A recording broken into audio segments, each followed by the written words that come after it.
If you've ever been around car people, or you might consider yourself a car person, you've probably heard the term, it's more fun to drive a slow car fast than it is to drive a fast car slow.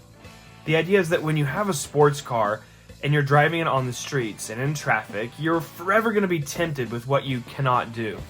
As a sports car driver or owner, you're constantly going to be battling with the fact that you can go faster than everybody else on the road, and yet you never really get to show that off compared to somebody that drives a much slower car. Whereas on the contrary, driving a slower car as fast as it possibly can, depending on circumstances, you get to feel every takeoff from a red light and every time you merge onto the on-ramp as an occasion to push your car to the limit. And especially if you're driving a manual, you can really get the feel of what that engine is capable. And eventually the car might get a little boring, but for the vast majority of people around the world who have not the race car driving experience, training, or really the mindset to be driving a car like that fast, sticking with slower cars is the safer bet for most people. And my philosophy on Dungeons & Dragons, or really any role-playing game, is going to be very similar to that analogy. My personal character needs to be something where I'm not metagame, I'm not min-maxed, I'm not ever being so perfectly optimized through a Reddit r/3d6 build where I'll never be challenged. I want my characters to feel death on the horizon. I want my characters to have to worry about taking an arrow to the back of the head and just dying.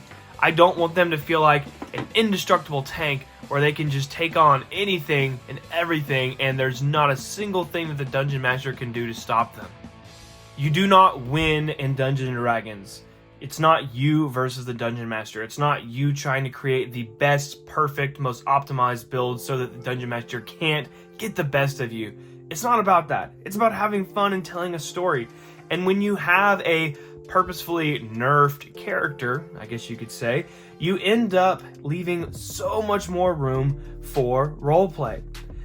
You can play a simple human fighter, dwarf cleric, gnome wizard, or some other, basic yet fun build that has a lot of cool backstory that is forged 110% by you and only you.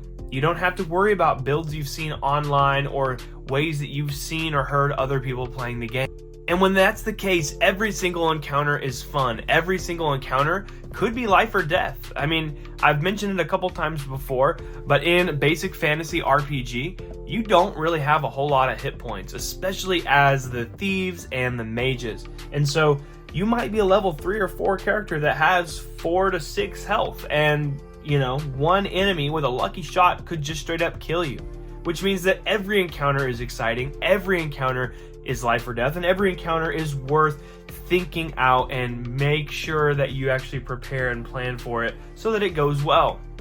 When you aren't constantly relying on the abilities in your character sheet, you can focus more on what you might do as your character and role play it better.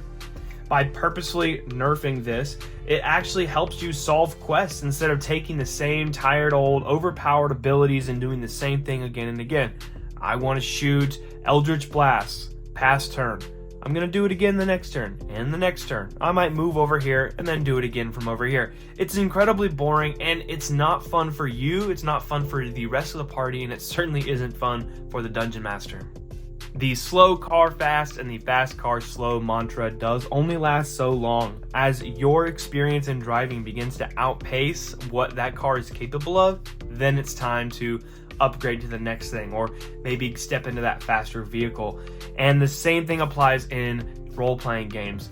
Once you've played enough games to where you understand how the game truly works and how you best role-play a character, then it's a good time to start looking into some of those more optimized builds.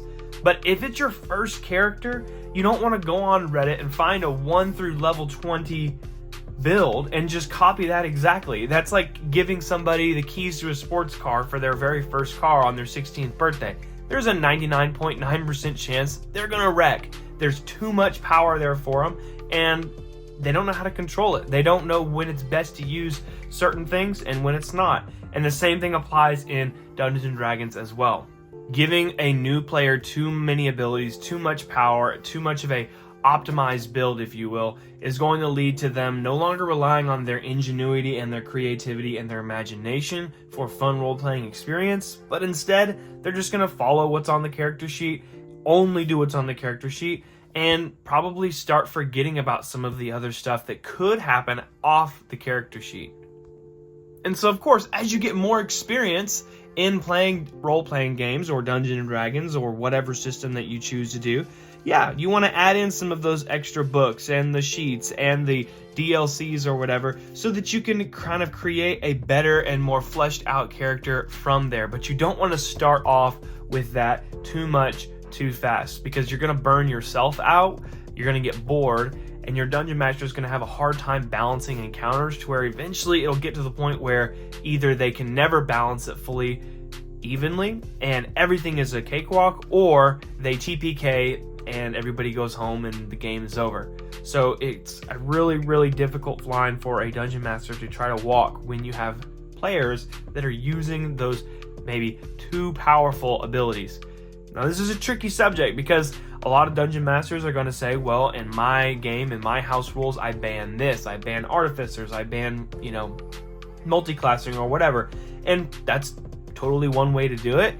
But then it can kind of almost seem like you're being authoritarian as a dungeon master or as a game master. And so I suggest putting the impetus on the players to do some self-policing and realize that, hey, unless you want to have a not so fun game, maybe take some inspiration from other sources, right? But don't, make your whole build just off of something that you've seen online. At the end of the day, it is your character, so play it however you want. But you have to remember that D&D or any role-playing game is not a single-player adventure. You are playing with the rest of the party, telling a story, creating a fun and exciting narrative that the Dungeon Master is putting together for you. And so if you throw a big wrench into the plans, or you have a character that you don't even really understand how to use, and you're given the keys to the sports car too early, it can kind of, leave you ended up in a ditch. Have a great afternoon.